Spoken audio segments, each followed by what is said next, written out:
Friend, good morning. It's Lola Ina. Luluto ako ng pusit. Luto ng mama ko ganito pero iniba ko lang style.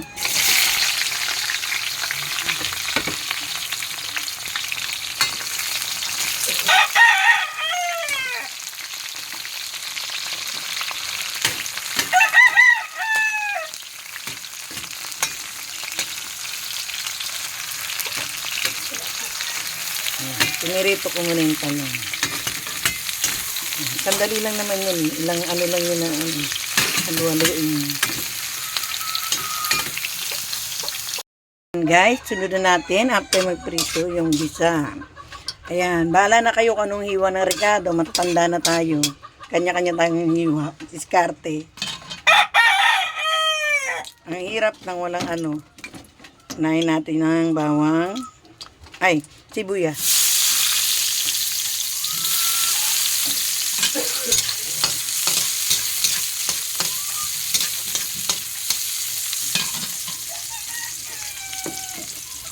Bawang.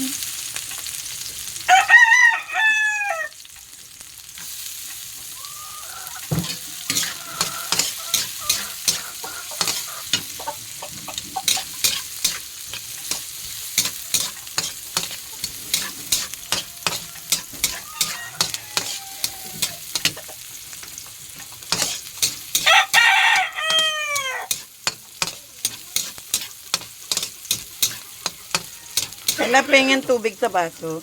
Naku, nautusan pa ang lolo niyo. Sunod po ay ang kamatis.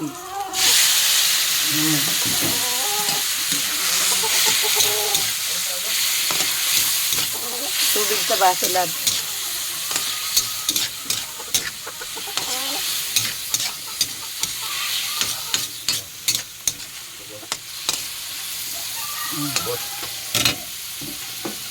Sunod na natin yan. Ang liit talaga.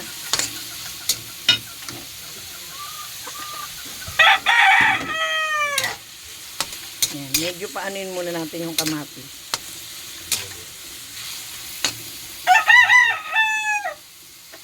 Okay, guys, pag ganyan na siya, ilagay na yung pusit. Naalala ko dito si mama. Pag naluluto si mama nito.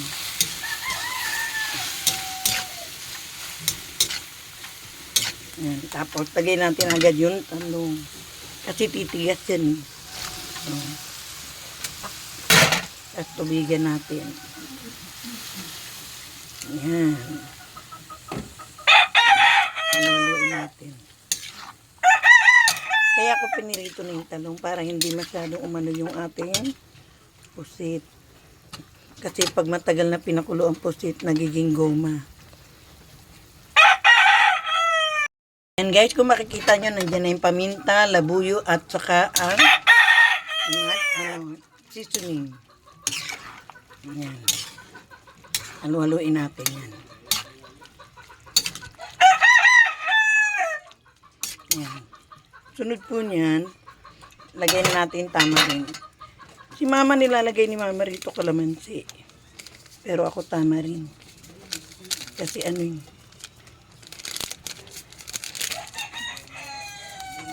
Mas nakasanayan ko to nung ako'y nagkaedad na.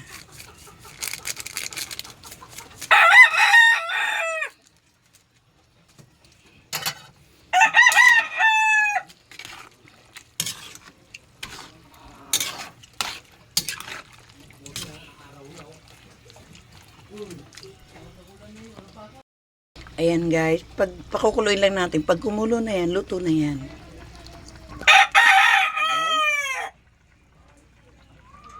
Yun lamang.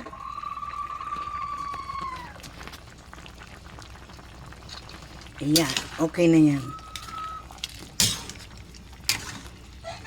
Para hindi maging bubble gum yung ating pusit. At yung talong luto na yan. Hindi masyadong overcook. Yun lamang, bush pa mga anakis.